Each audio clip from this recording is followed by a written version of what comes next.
When I saw my boy Papa Kenny just come up on top of the rooftop, pull out his guns with that glorious animation, and pop Nifa right in the head, I'm like, you know what? I'm upset that a great character died, but at the same time, I cannot deny that seeing Kenny the Ripper pop up like that with that amazing animation just made me incredibly excited. Yeah, Levi. So a new season of Attack on Titan has officially begun. Season 3. Now, I'm going to be completely clear with all of you right out the gates. This season of Attack on Titan is going to be extremely different compared to the first 2 seasons.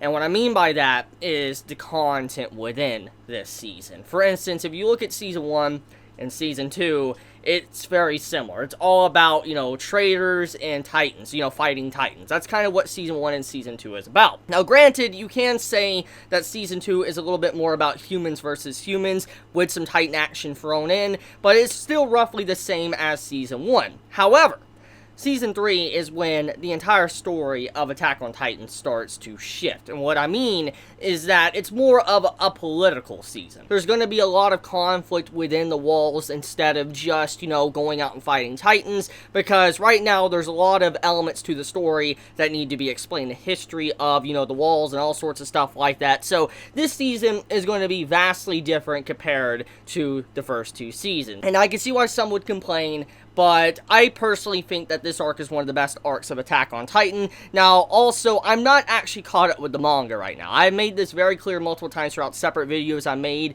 in months, past year or so. Ever since, Attack on Titan Season 2 came to an end, I came to the conclusion, like, you know what? I like the anime so much, I want to, just become an anime only. That's kind of what my conclusion was. Because the anime, let's be real here, it surpasses the manga by a lot. I mean, the art and animation is incredible. The adaptation is just so well done that honestly, I'd rather just be an anime only for Attack on Titan. And so that's kind of what I have been doing. I haven't been keeping up with the manga for the latest arc and all that because I want to be an anime only for when that finally is animated. So yeah, there's a, brief clarification if you have been wondering for these past few months and the reason why I haven't been reviewing Attack on Titan manga chapters. Kenny, his introduction is amazing. I love the voice actor. Now, if you have watched the teaser trailer of Attack on Titan that came out a while ago, then most likely you already kind of heard the voice actor of Kenny, but getting to hear it again with my headphones on while watching this episode, I'm like, they could not have picked a better voice actor. There's just no way they could have had a better personality for Kenny's character when he was introduced. I especially love the way his introduction was when he crawls on top of the roof and he's like, bow, right in the back of Nifa's head. I'm like, oh my god. I will say that that kind of surprised me because it's actually been a while since I read this in the manga, and I am a little bit foggy on some details. Not gonna lie, I'm still foggy because it's been years, I say? Has it been years? It's been a while, good while since this was in the manga, so I'm a little bit hazy on some elements that are going to happen. I know, like, the base of what's going to happen, but not every single nitty-gritty detail of this arc. But anyways, Kenny, his introduction. Oh my god, how do you feel about that anime only? I'm very curious because you have to admit that even if you want Titans versus humans and stuff, you got to admit that seeing the military police just pop up and surround everybody on the roof and all that, executing people, just putting them down and then popping up and all that, you're like, holy crap, how is Levi going to get out of this? How is he going to be able to escape from Kenny and the military police? But also this shows that there's a lot going on behind the scenes. Like, there's a big political figure that's moving chess pieces left and right to get what he wants, or what she wants. So that right there is crazy to think about. I want to talk about the death flags that Levi did. This man Levi, come on, man. Like, why'd you have to name drop Nifa like that? And why'd you have to talk about Kenny? I mean, that couldn't have been a better way to give a death flag. Think about it like this, okay? Kenny, this character that's about to die, okay, it's right beside him, new character and all that. It's like, have you ever heard the story of Kenny the Reaper? They're like, huh? No. It's a story the military police wouldn't tell you. And then all of a sudden, boom, she gets shot. I'm like, oh my god. I'm like, oh. Like, why? Why the death flags? Like, Levi, legit, you have so many death flags to his squad in that moment that was around him because of what he said about Kenny. I mean, I really love the tension in that scene, though. Just so good.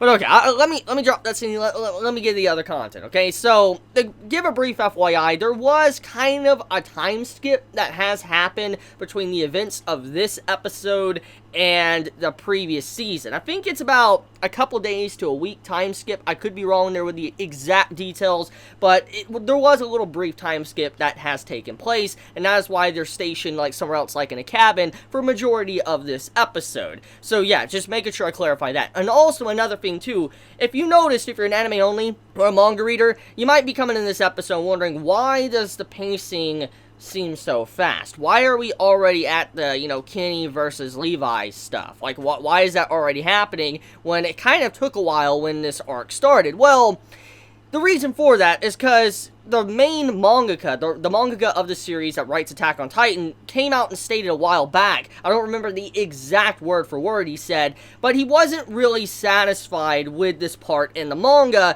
and so he wants to handle it a little bit differently with how it's adapted in the anime, which is why it seems a little bit different in terms of the order of events within this episode. So it's not the studio making decisions, and changing things because they want to, but it's actually the author that is deciding what he wants. So yeah, just giving a brief FYI, the why some things are a little bit different, or why, the pacing seems to be a little bit different compared to how the manga equivalent was. Hanji and Moblet, I think, was probably the highlight of the episode for me, and I don't know how many are going to agree with that. I mean, I do love the Kenny stuff at the end. I know I talked about quite a bit already in this video, but the highlight for me was definitely Hanji. And the reason why is because how she threatened the interior military police like it was nothing. That's honestly some scary stuff to do to someone. Because Hanji as a character, we know she's not mentally stable by any means. She's crazy. Oh yes. I mean, look what she does for Titans. I mean, Eren, his face got legit ripped off in this episode. And she's like, hey, get me some paper. I want to sketch this. I'm like,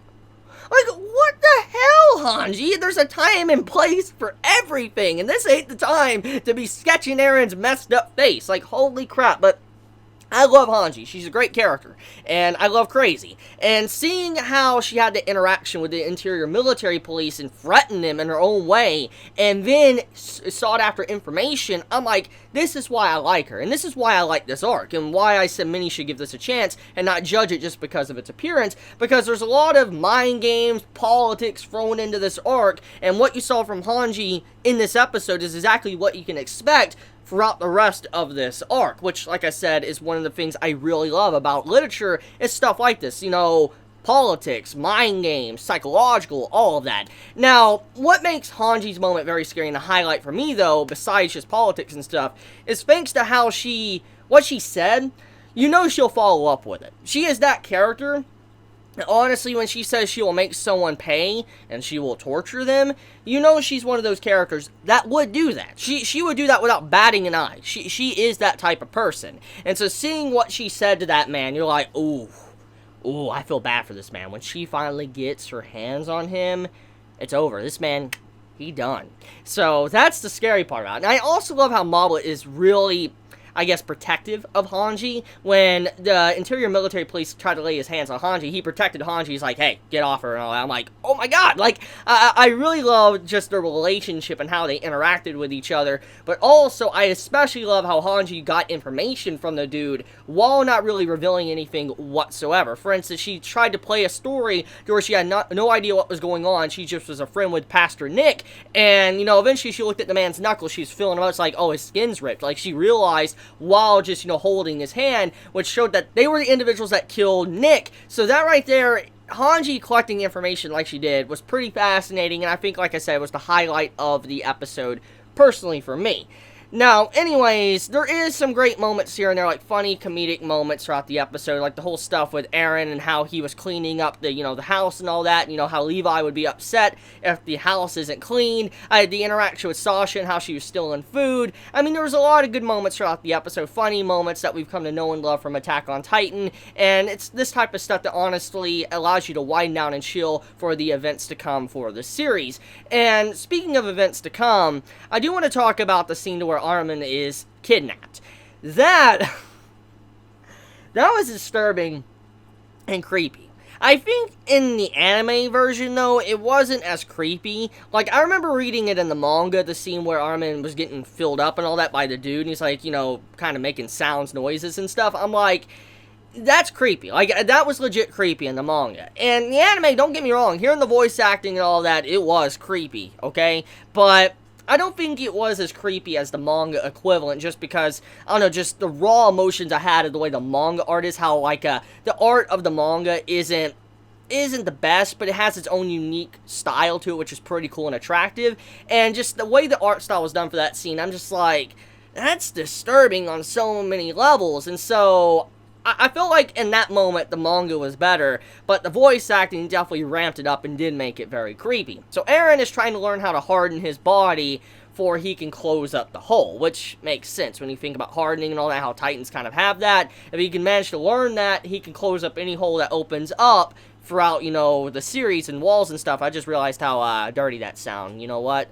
Pun not intended, but let's go with it. Eren, he's trying to learn how to harden, be able to harden his body to where he can actually close up any hole. Obviously, it didn't work out, and it kind of failed in this episode. Now, I think, I could be wrong here, but I believe some explanation to that scene was kind of cut out, because, like I said, the pacing of it was a little bit rushed, but, basically, to kind of explain it, you can get it from the way the animation art was done of the scene, even without, you know, dialogue, that Eren looked extremely worn out. Like, he was extremely tired, and so when you think about it like that, most likely the reason why it wasn't working out, the reason why he wasn't able to harden, was because he was just tired. The man's, you know, body didn't work too good. He just, you know, you couldn't harden that well. Now, that joke was definitely meant to be what you think it was. But okay, yeah, that's pretty much it when it comes to this week's episode of Attack on Titan. I'm glad to finally have it back. I'm glad Attack on Titan Season 3 has started, and I'm excited to see how this arc is animated. Let me know your thoughts in the comments below. If you enjoy my content, please subscribe. If you like this video, please leave a like.